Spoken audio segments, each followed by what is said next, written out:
नमस्कार। पिछले वीडियो में हमने भारतीय राष्ट्रीय कांग्रेस की स्थापना पर चर्चा की थी। उसी के क्रम में इस विषय को आगे बढ़ाते हुए हम भारतीय राष्ट्रीय आंदोलन के प्रथम चरण के विषय पर आज बात करेंगे। जैसा कि हम जानते हैं, भारतीय राष्ट्रीय आंदोलन का प्रथम चरण, जिसको नरमपंथी आंदोलन के नाम से जाना जाता है,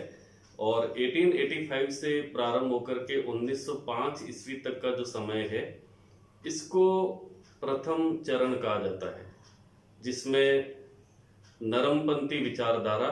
यानी उदारवादी विचारधारा रखने वाले नेताओं ने इसमें महत्वपूर्ण भूमिका निभाई थी। अब प्रश्न ये आता है कि इस चरण को नरमपंथी या उदारवादी युग क्यों कहा जाता है। इसका मूल कारण ये है कि इस समय में जिन नेताओं ने, जिस वर्ग ने भारतीय राष्ट्रीय आंदोलन को नेतृत्व प्रदान किया था, वो सभी उच्च शिक्षा में शिक्षित पढ़े लिखे लोग थे, और वो बहुत ही सौम्य तरीके से, बहुत ही विनम्र तरीके से अपनी बात को रखने के पक्षधर थे, और पूर्ण रूप से वो संवैधानिक दायरे में रह करके पूर्ण रूप से विधिक तरीके से अपनी मांगों को प्रस्तुत करते थे। इसीलिए इससे उदारवादी युग कहा जाता है। अब इस समय में जो प्रमुख नेता थे, प्रमुख उदारवादी नेता थे, जैसे दादा भाई नौरोजी, सुरेंद्रनाथ बनर्जी, दीनसा वाचा, फिरोज शाह मेहता, गोपाल कृष्ण गोखले, मदन मोहन मालवीय, ये जो सभी नेता थे, ये ब्रिटिश शासन को बुरा नहीं मानते थे, और इनका ये मानना था कि हम ब्रिटिश शासन के अंदर रह करके और हम अपनी विभिन्न मांगों को उनके सामने रखेंगे। तो इनका जो तरीका था मांगे रखने का, वो बहुत ही सॉफ्ट तरीके से ये मांगे रखते थे। जैसे कि प्रार्थना पत्र देना, स्मरण पत्र देना, ज्ञापन देना, इस प्रकार से शिष्टमंडल के रूप में जाकर के बातचीत करना, और बड़ी ही विनम्र भाषा में जो है वो इनके मेमोरेंडम जाते थे, जिसके कारण इनका जो तरीका था वो बड़ा सॉफ्ट था। और इस तरीके से ये जो पहला चरण था, और इसमें इन्होंने जिस रणनीति के साथ में काम किया, वो बहुत ही सॉफ्ट तरीके से इन्होंने अपनाई थी। इसीलिए इसको उदारवादी या नरमपंथी विचारधारा का युग कहा जाता है। अब एक और प्रश्न आता है कि ये जो प्रारंभिक 20 वर्षों का समय था, इसको कई सारे इतिहासकारों ने भारतीय राष्ट्रीय कांग्रेस के शैशव अवस्था की संज्ञा भी दी है, कि ये प्रारंभिक फॉर्मेशन, जब हमने देखा किस तरीके से भारतीय राष्ट्रीय कांग्रेस की स्थापना हुई, और भारतीय राष्ट्रीय कांग्रेस धीरे धीरे भारत की प्रमुख राष्ट्रवादी संस्था बन गई, और ये देश में एक बड़ा आंदोलन इन्होंने छेड़ा, जिसके कारण हम हमारे देश को ब्रिटिश हुकूमत से आज़ाद करा पाए। तो यहाँ पर प्रश्न यही बनता है कि ऐसा प्रारंभिक समय में क्या था, और किस हद तक ये नरमपंथी अपने जो है उद्देश्य में सफल हो पाए, या क्या इनका तरीका था, क्या इनकी प्रमुख मांगे थी। तो इनमें जो मुख्य मांगे थी, जैसा कि ये चाहते थे कि इन्होंने सबसे पहले सभी भारतीयों को एक करने का प्रयास किया, लेकिन उसमें भी इनका ये मानना था कि जो उच्च शिक्षित लोग हैं, जो पढ़े लिखे लोग हैं, वो लोग भारतीय राष्ट्रीय कांग्रेस का नेतृत्व करें, क्योंकि आम जनता जो थी वो उनका जुड़ाव इतना नहीं हो पाया था। और अनेक जगह पर ऐसा लिखा भी, जैसे स्वयं गोपाल कृष्ण गोखले ने भी कहा है कि जो भारत की जनता है, अधिकांश जनता है, वो बिल्कुल निष्क्रिय सी है इस आंदोलन के प्रति, लेकिन जो उच्च शिक्षित वर्ग है उसको आगे आकर के इसको आगे चलाने की जरूरत है। जैसा हमने पहले भी चर्चा की थी कि एओ ह्यूम ने जब भारतीय राष्ट्रीय कांग्रेस की स्थापना की थी, तो कहीं न कहीं ऐसा लग रहा था कि वो उस समय के वायसराय के कहने पर या अंग्रेजों के कहने पर उन्होंने इस प्रकार से ये संगठन या संस्था बनाने के लिए सोचा है, जिससे जो भारतीय जनमानस के अंदर असंतोष पनप रहा है, कहीं ना कहीं वो उसको कम करने का प्रयास करने के लिए एक सेफ्टी वॉल्व के रूप में इसको यूज लेना चाहते हैं। फिर भी जो इनकी प्रारंभिक मांगे थी, जिसमें ये जैसे विधायिकाओं के अंदर जो विधान परिषद थी, केंद्रीय व्यवस्थापिका थी, उसमें इन्होंने अधिक से अधिक भारतीयों को वहां पर मनोनीत करने के लिए इन्होंने अपनी मांग रखी थी कि ज़्यादा से ज़्यादा भारतीयों की हिस्सेदारी इन संस्थाओं में होनी चाहिए। दूसरा, ये जो चाहते थे वो चाहते थे कि न्यायपालिका और व्यवस्थापिका दोनों का सेपरेशन होना चाहिए, दोनों का पृथक्करण होना चाहिए। और इन्होंने ये कहा था कि न्यायपालिका को पूर्ण रूप से स्वतंत्र निकाय के रूप में स्थापित किया जाना चाहिए। और अनेक समय में इन्होंने जो न्यायिक मामले थे उन न्यायिक मामलों को सुलझाने के लिए एक जूरी की भी मांग की कि सारे के सारे जो मामले हैं उसमें जूरी का डिसीजन बहुत ही महत्वपूर्ण माना जाना चाहिए। क्योंकि हम जानते हैं कि जब भारतीय राष्ट्रीय आंदोलन शुरू हुआ था तो उससे पहले इल्बर्ट बिल जो आया था, उस इल्बर्ट बिल पर बहुत बड़ा विवाद हुआ था और उस विवाद के कारण रिपन को, जो उस समय के वायसराय थे, उनको त्यागपत्र भी देना पड़ा था अपने वायसराय के पद से। तो इल्बर्ट बिल का जो विवाद था, जिसमें भारतीयों के मुकदमे सुनने को लेकर के और ब्रिटिश जो अंग्रेज थे उनके मुकदमों को सुनने के लेकर के इस प्रकार का एक डिसीजन हुआ था कि इल्बर्ट की अध्यक्षता में एक आयोग बैठा था और उसमें ये निर्णय हुआ था कि भारतीय जज जो है वो भी अंग्रेजों के मुकदमे सुन सकते हैं। तो अंग्रेजों ने मिलजुल करके इसका विरोध किया था और ये भी कहा था कि अब काले लोग जो है वो हमें जेल भेजेंगे, हमें जो है ये लोग सजा सुनाएंगे। तो कहीं ना कहीं इल्बर्ट बिल विवाद होने से भारतीयों के मन में ब्रिटिश सरकार के प्रति इस प्रकार की धारणा उनके मन में जागृत हुई कि ये भेदभाव की नीति करते हैं, ये भारतीयों को जो है वो निम्न समझते हैं और अपने आप को, अंग्रेजों को ये श्रेष्ठ समझते हैं। और इस तरीके से इस बिल के विवाद के बाद में भारतीयों के मन में भी कहीं ना कहीं राष्ट्रवाद की चेतना का जागरण हुआ था। तो यही बात जब यहाँ पर उदारवादियों के द्वारा रखी गई और उन्होंने बार बार अपनी डिमांड्स रखी, तो ये कहा जाता है कि प्रारंभ में जिस तरीके से भारतीय राष्ट्रीय कांग्रेस की स्थापना हुई थी तो एक सामाजिक सरोकार की संस्था के रूप में अंग्रेज इसको चाहते थे, लेकिन धीरे धीरे उदारवादियों ने इसको एक राजनीतिक संस्था के रूप में विकसित करने का बहुत ही महत्वपूर्ण कार्य किया। अब यहाँ पर दोबारा एक प्रश्न उठता है कि क्या उदारवादी जो है वो उस समय में कहीं न कहीं भारत की आज़ादी की बात करते थे या देश को स्वतंत्र कराने की बात करते थे? तो यहाँ पर सबसे महत्वपूर्ण बात यह है कि जो अधिकांश उदारवादी नेता थे वो ब्रिटिश सरकार के भी समर्थक थे और वो ब्रिटिश शिक्षा के भी, अंग्रेजी शिक्षा के भी समर्थक थे। और उनका ये मानना था कि हम ब्रिटिश प्रजा के रूप में ही हम अपनी मांगों को रखेंगे। उस समय में उनका उद्देश्य किसी भी तरीके से एक कोई बड़ा राष्ट्रीय आंदोलन चलाने का भी नहीं था और किसी भी तरीके से ये भी नहीं था कि वो ब्रिटिश हुकूमत को भारत से बाहर करना चाहते। लेकिन ये जो प्रारंभिक चरण है, इस प्रारंभिक चरण में उन्होंने अनेक समय पर धीरे धीरे एक एक करके क्रमिक रूप से वो अपनी डिमांड्स रखते गए और धीरे धीरे उनके मांग रखने का तरीका भी उत्तरोत्तर आगे से आगे बढ़ता गया, जिसके कारण भारतीय लोगों के अंदर और आम जो जनता थी उसके अंदर, क्योंकि आम जनता जो उनके मूवमेंट होते थे, प्रतिवर्ष जो भारतीय राष्ट्रीय कांग्रेस का अधिवेशन होता था और अधिवेशन के बाद में जो उनकी डिमांड्स होती थी, जो मांग पत्र तैयार होता था, उसका समाचार पत्रों में और अन्य जो मीडिया उस समय में जो संसाधन उपलब्ध थे उसमें वो प्रकाशित होते थे। तो आम जो जनमानस था वो इन सब क्रियाकलापों को पढ़ करके, इनको सुन करके उनके मन में ये होता था कि कहीं न कहीं जो है वो अंग्रेजों के द्वारा इस प्रकार के नियम कानून बनाए जा रहे हैं जिससे भारतीय लोगों को डिप्रेस करने का कार्य किया जा रहा है। जैसे एक उदाहरण के तौर पर जो सिविल सर्विसेज एक्ट पारित किया गया, क्योंकि 1857 की क्रांति के बाद में 1858 के अंदर जब महारानी विक्टोरिया ने घोषणा की थी तो 1858 के अधिनियम के अंदर महारानी विक्टोरिया के द्वारा ये कहा गया कि अब जो है वो भारतीयों के साथ में किसी भी प्रकार का भेदभाव नहीं किया जाएगा और भारतीय प्रजा जो है वो अब ब्रिटिश महारानी की ही प्रजा है। तो ये विश्वास दिलाने का प्रयास किया गया और उसके बाद में 1861 के अंदर सिविल सर्विस एक्ट पास किया गया। ये जो सिविल सर्विस एक्ट पास किया गया था इस एक्ट के अंदर ये कहा गया कि भारतीय भी जो है वो सिविल सेवा के अंदर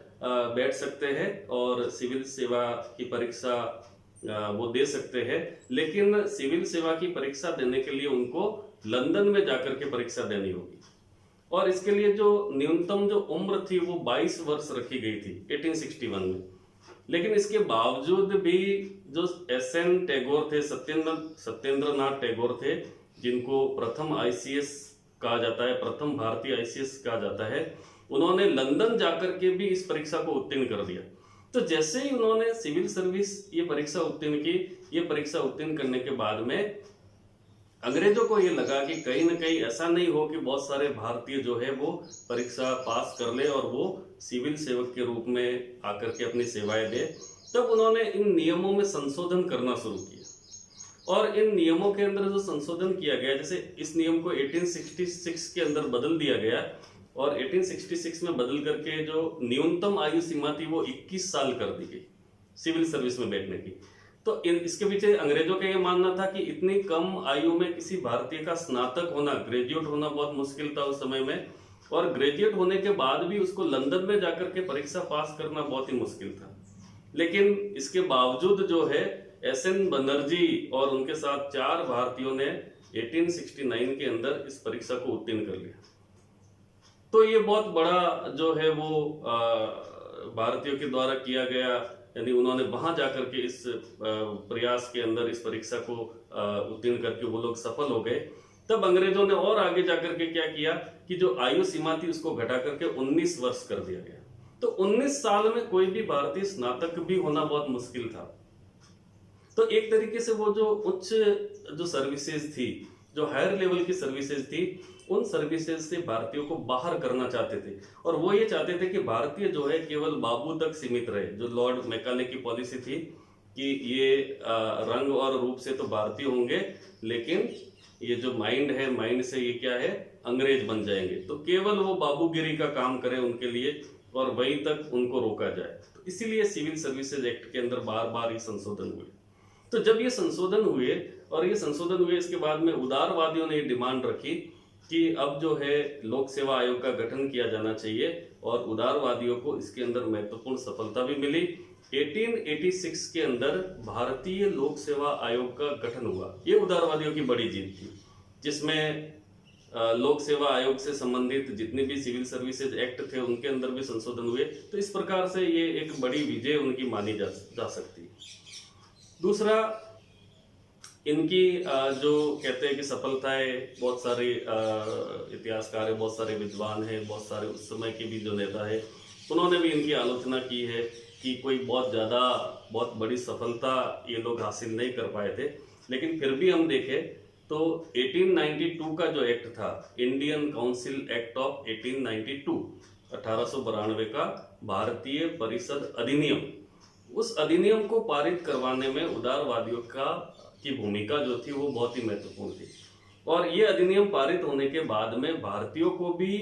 विधायिकाओं में जाने के लिए अवसर मिले। तो ये बहुत बड़ी एक राजनीतिक विजय जिसको कहा जा सकता है प्रारंभिक काल में। हालांकि अधिकार वगैरह उस समय में कुछ भी नहीं थे, सब कुछ गवर्नर जनरल या वायसराय जिसको कहते हैं उसके हाथ में था। सब कुछ जो है वो ब्रिटेन से नियम कानून बन के आते थे। लेकिन फिर भी कहीं न कहीं भारतीयों को राजनीतिक जो शिक्षा है वो राजनीतिक शिक्षा देने का प्रयास इन उदारवादियों ने किया। दूसरा जो महत्वपूर्ण दूसरी एक और बात है, जैसे 1887 के अंदर वेलबाई आयोग का गठन करवाना। ये जो वेलबाई आयोग था, वेलबाई कमीशन था, इस वेलबाई आयोग के गठन के बाद में भारत के व्यय की गणना की गई। तो भारत में जब व्यय की गणना की गई तो व्यय की गणना करवाना, यानी बजट पर बहस करना और बजट पर प्रश्न पूछने जैसे जो अधिकार बाद में 1892 के एक्ट में मिले, तो ये जो है वो एक महत्वपूर्ण विजय ये भी कह सकते हैं हम कि कहीं न कहीं भारतीयों को जो अपनी मांगे रखी, तो उनकी जो मांगे रखी, भले उसका तरीका बहुत ही सॉफ्ट था, बहुत ही साधारण था, लेकिन कहीं न कहीं इन्होंने अपनी डिमांड्स के द्वारा ब्रिटिश सरकार के ऊपर दबाव बनाए। तो इस प्रकार से उन पर जो दबाव हुआ, जो प्रेशर क्रिएट हुआ, तो उस प्रेशर क्रिएट करने में इन्होंने जो भूमिका निभाई उसका जन समर्थन इनको मिला तो उस जन समर्थन से अंग्रेजों को लगा कि कहीं न कहीं उनको इनकी बातों को स्वीकार करना पड़ेगा। और भारतीयों के मन में ये बात है कि ये एक ऐसा संगठन है जो हमें हमारी बातें ब्रिटिश सरकार तक पहुंचाने का काम करता है। तो एक बड़ा जो संवैधानिक चेतना है, जो राजनीतिक चेतना है, वो जगाने में भारतीयों के मन में वो जगाने में इन्होंने बहुत ही महत्वपूर्ण भूमिका अदा की। लेकिन इनकी जो प्रयास थे वो बहुत अधिक, हम कहते हैं कि भले सफल नहीं हो पाए हो, लेकिन कहीं न कहीं भारतीय अर्थव्यवस्था पर जो दुष्प्रभाव पड़ रहा था ब्रिटिश नीतियों का, वो भी उजागर होकर के सामने आई थी। क्योंकि इससे पहले भी जैसे धन के निष्कासन पे दादा भाई नौरोजी ने बात की थी। इसके बाद में जब 1892 के अंदर आर.सी. दत्ता जो भारतीय राष्ट्रीय कांग्रेस के अध्यक्ष बने थे, तो ये आर.सी. दत्ता, रमेश चंद्र दत्ता, उन्होंने भी बहुत सारी भारतीय अर्थव्यवस्था के ऊपर चर्चा की थी और उन्होंने अर्थव्यवस्था पर, भारतीय अर्थव्यवस्था पर पहली पुस्तक लिखी थी, इकोनॉमिक हिस्ट्री ऑफ इंडिया। तो बहुत ही महत्वपूर्ण उनकी पुस्तक थी और उस पुस्तक के अंदर उन्होंने धन के निष्कासन पे भी चर्चा की थी और किस प्रकार से ब्रिटिश सरकार के द्वारा भारतीयों का शोषण किया जाता है, किस प्रकार से इनकी आर्थिक नीतियों के कारण हमारे परंपरागत उद्योग धंधे नष्ट हुए और किस प्रकार से इनकी आर्थिक नीतियों के कारण भारत के अंदर अनौद्योगिकरण की स्थिति आई। इन सब पर उन्होंने बहुत विस्तृत रूप से चर्चा की थी। ऐसी ही चर्चा, जैसे रानाडे जी का नाम लिया जाए तो रानाडे जी ने भी इस प्रकार की बहुत सारी चीज़ों को स्पष्ट किया था। उन्होंने भी प्रति व्यक्ति आय की गणना करने का भी प्रयास किया था उस समय में और ये कहा था कि एक अंग्रेज और एक भारतीय की प्रति व्यक्ति आय में बहुत बड़ा गैप है।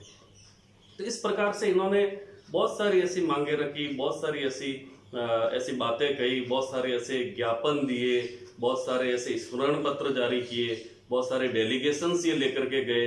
ये लंदन तक भी डेलीगेशंस लेकर के गए और बाद में उनका जो समाचार पत्रों में प्रकाशन हुआ, जिससे भारतीयों के मन में कहीं न कहीं ये बात स्पष्ट हुई कि कहीं न कहीं जो है वो ब्रिटिश सरकार वो भारतीय हितों की उपेक्षा कर रही है। और प्रारंभिक जो 20 वर्षों का समय था उसमें इन्होंने एक संस्था को, जिसको भारतीय राष्ट्रीय कांग्रेस कहते हैं हम, उसको कहीं न कहीं जागृत होने में और कहीं न कहीं उसको एक फ्लो में बनाए रखने में इन्होंने बहुत ही महत्वपूर्ण भूमिका निभाई। हालांकि इनके जो वार्षिक अधिवेशन होते थे, जिन पर हमने प्रथम अधिवेशन पर पहले चर्चा की थी, और प्रतिवर्ष जो है दिसंबर के अंदर इनके वार्षिक अधिवेशन का आयोजन होता था। तो वार्षिक अधिवेशन में भी जैसे शुरू के 4 अधिवेशनों पर हम चर्चा करें तो जो प्रथम अधिवेशन बम्बई में हुआ था, उसके बाद में 1885 में और 1886 के अंदर दूसरा जो अधिवेशन हुआ था वो कलकत्ता में हुआ था। तो पहले अधिवेशन की अध्यक्षता व्योमेश चंद्र बनर्जी ने की थी और दूसरे अधिवेशन की अध्यक्षता जो है वो दादा भाई नौरोजी के द्वारा की गई थी। और दूसरा जो अधिवेशन था, उस अधिवेशन में वायसराय की तरफ से एक भोज का भी आयोजन किया गया था। तब सब कुछ ये था कि ये संस्था राजनीतिक संस्था का रूप नहीं लेगी, लेकिन फिर भी इन्होंने जो पहले 4 अधिवेशन पर हम दृष्टि डाले तो पहले 4 अधिवेशन में उन्होंने उसको एक जैसे सौहार्दपूर्ण रूप देने का भी, एक सामाजिक रूप देने का भी प्रयास किया था। क्योंकि प्रथम अधिवेशन के अध्यक्ष हिंदू थे और W.C. बनर्जी, दूसरे के अंदर दादा भाई नौरोजी जो कि एक पारसी थे,